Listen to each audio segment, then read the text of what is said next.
Salut à tous et bienvenue dans ce nouvel update lecture.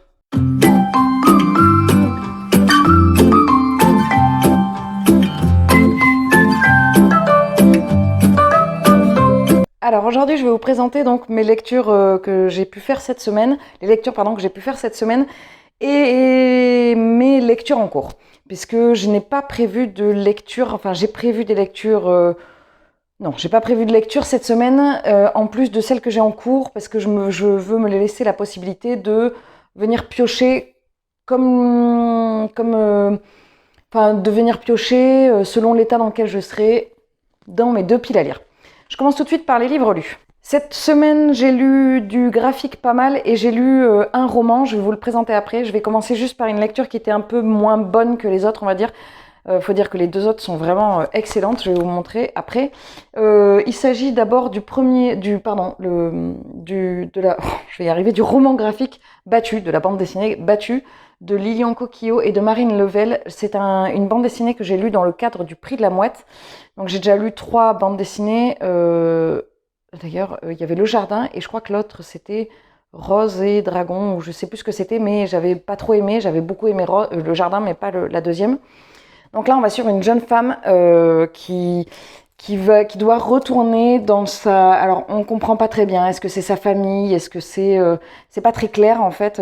Elle doit retourner quelque part pour un ami qui lui pousse, qui lui dit, voilà, vas-y, ils sont en train d'endoctriner les jeunes, il faut que tu ailles, faut que tu les aides, machin. Donc, elle décide d'y aller, voilà. Et poussée par un ami journaliste, elle va tenter d'infiltrer ce passage initiatique qu'est la Grande Battue. Donc c'est ça. Donc en gros, Camille va réintégrer un groupe de chasseurs pour participer à la Grande Battue, qui est un peu un rite initiatique c'est même carrément dit, passage initiatique, dans cette communauté des chasseurs. Alors moi, ce qui m'a déplu, alors déjà, j'ai pas du tout adhéré au dessin, mais pas du tout. Voilà, j'aimais pas trop, voilà, ça me touchait pas, quoi. Et il y a une ambiance qui est très, j'aime pas trop ce mot, mais je trouve que ça colle bien à ce niveau-là, qui est très malaisante, qui m'a mis très très mal à l'aise. Il y a quelque chose mais c'est voulu, hein, on est dans la communauté des chasseurs, et là c'est très gênant, enfin c'est très malsain, complètement malsain. Et j'ai pas aimé, en plus j'ai lu le soir, donc j'ai trouvé ça assez anxiogène. Donc les dessins plus l'ambiance sordide, c'est le bon mot en fait, aussi malsain, sordide, ça a bien marché. Alors est-ce que c'est pas un peu le but de cette bande dessinée? Je pense que si, mais voilà, moi ça m'a pas plu, quoi, ça m'a pas touché. Les BD c'est toujours un peu compliqué, par exemple j'ai vu dernièrement une chronique de Carbone et Silicium, et c'est vrai que ça m'a rappelé cette bande dessinée que j'ai énormément aimée, pourtant j'aimais pas les dessins. Mais là, voilà, il y avait le sujet que j'ai pas aimé, plus l'histoire m'a pas, c'est pas qu'elle m'a pas touchée, si elle m'a touchée, mais elle m'a touchée pas, pas comme il fallait, quoi. Enfin, je veux dire, voilà, vous avez compris, quoi. J'étais pas bien, j'étais pas à l'aise, quoi. Donc j'ai lu cette bande dessinée. J'ai lu ensuite, le seul roman que j'ai lu cette semaine en entier, c'est Magic Charlie, le premier tome, L'apprenti de Audrey Alouette, chez Gallimard Jeunesse. L'autre, c'était chez Collection Blanche, pardon, je l'avais pas dit. Ici, on va suivre un jeune garçon, Charlie Vernier, qui découvre qu'en fait, ça commence, il est avec sa grand-mère, il est tout jeune, et puis le souvenir s'arrête brutalement.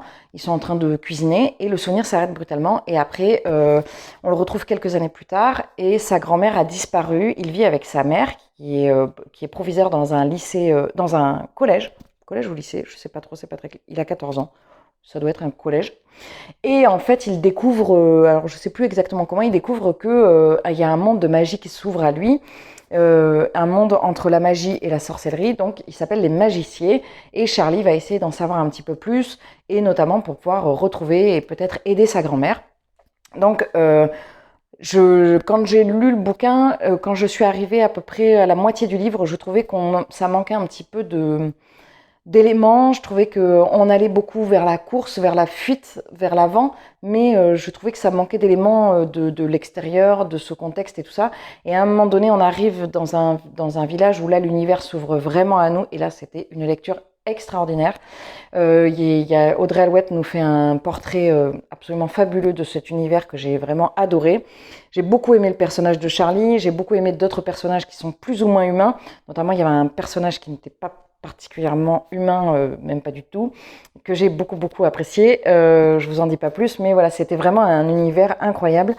J'ai le deuxième tome dans ma palle et j'ai failli faire ce que je ne fais jamais, c'est-à-dire j'ai failli prendre directement le deuxième tome. Si j'ai fait le choix de ne pas le prendre, c'est parce que le troisième tome n'est pas encore sorti et que je me suis dit, la frustration risque d'être beaucoup trop grande pour si je dois attendre le troisième tome. A priori, il sort en septembre.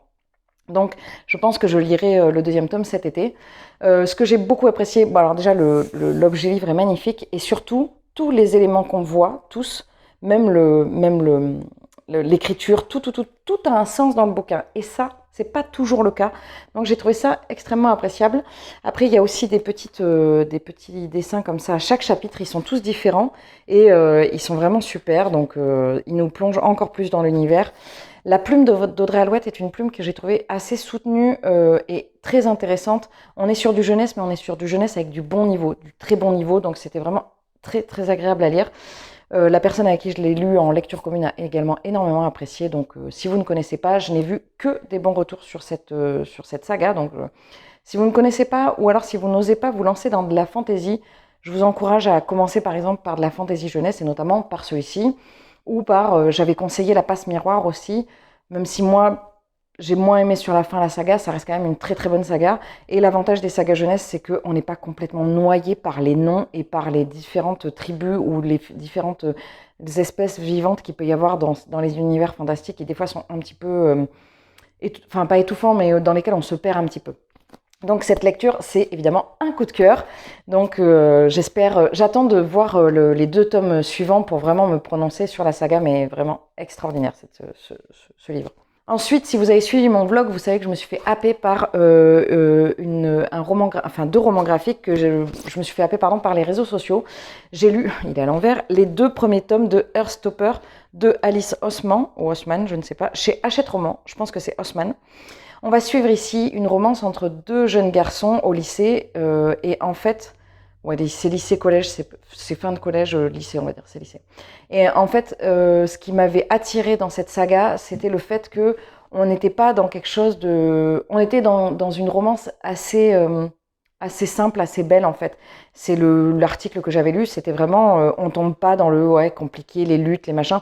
Ça dénonce des choses, ça parle de beaucoup de choses, ça parle de transidentité, ça parle d'homosexualité, ça parle d'acceptation de soi, acceptation par les autres, tout ça, ça en parle, mais c'est jamais sans tomber dans le drame, en fait. Alors, je dis pas que c'est pas une lutte, mais c'est juste que des fois, ça fait du bien d'avoir une romance, juste une romance, qu'elle soit homosexuelle ou qu'elle soit hétérosexuelle, qui n'est pas dans le drame. Et là, c'était vraiment... c'était beau, c'était très... Bon, j'ai failli pleurer à la fin du 2e tome. Ça a été là, je revois le passage où j'ai eu les larmes aux yeux. Et je pense que ça n'était jamais arrivé avec un roman graphique. Je n'avais jamais été dans cet état-là. Et je pense que c'est juste les messages d'amour et de paix et d'acceptation qui sont véhiculés par ces bouquins qui m'ont juste transportée, qui m'ont autant émue.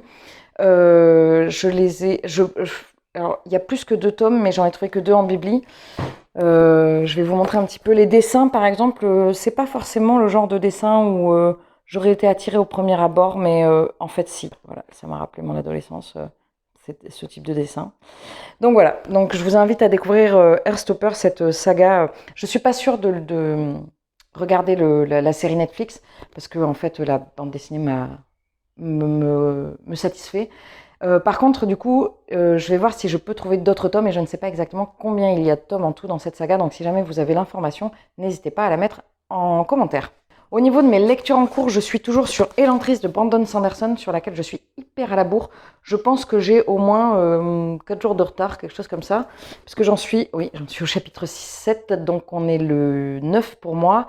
Et normalement, si on double, je devrais être au chapitre 17. Donc j'ai 10 chapitres de retard, j'ai 5 jours de retard.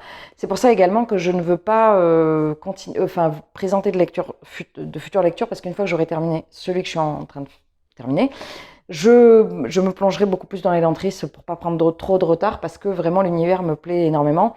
Donc j'ai pas envie de lâcher cette lecture, même si bon, elle est un peu énorme. Et je termine par ma lecture en cours. Je suis en train de lire Le Corbeau d'Oxford, le premier tome des enquêtes de Loveday Rider, chez HarperCollins de Faith Martin. Et en fait, ça ne va Alors, j'aime beaucoup ce livre, mais c'est pas du tout c'est pas du tout ce que je croyais en fait. Je pensais pas que ce serait comme ça. Je penserais, ça me convient, mais c'est juste que j'étais partie sur autre chose et du coup, au début, ça m'a un peu déstabilisée. Je m'attendais pas à un cosy mystery comme ça. Je vous en dirai plus évidemment quand je l'aurai terminé. Donc c'est un tout petit update parce que j'ai pas eu le temps de lire forcément beaucoup plus, même si c'est déjà pas mal. Comme je vous disais, je vais commencer à espacer à partir, alors peut-être pas maintenant, peut-être que je le ferai à partir vraiment de fin août. Je vais, fin août, fin juin, je vais espacer les updates, ou peut-être que je le ferai, je sais pas, je vais voir. En fonction de ce que je lis ou je ne lis pas. Je vous ferai un update à chaque fois à partir de 4 romans lus et non plus toutes les semaines. Je reprendrai évidemment le rythme des vidéos toutes les semaines à partir de la rentrée de septembre. Mais voilà, ce sera la pause estivale. Euh, Si vous avez des livres, ben non, je peux pas vous dire si vous avez des livres que vous voulez lire en lecture commune, je peux pas parce que je vous en ai pas présenté que j'allais lire. Mais voilà, n'hésitez pas à me contacter quand vous voyez sur mes piles à lire des choses comme ça. N'hésitez pas à me mettre des commentaires pour les lectures communes, pardon, et à me relancer parce que des fois j'oublie. Voilà, ça m'arrive un peu fréquemment ces derniers temps, donc surtout n'hésitez pas à me relancer. Voilà. Mais écoutez, je vous remercie d'avoir regardé cette vidéo jusqu'au bout. Je vous remercie encore pour votre présence sur cette chaîne. Je vous souhaite une très bonne journée, une très bonne semaine, un très bon mois, une très bonne année. Je vous dis à très vite dans un prochain vlog, un prochain update. Salut!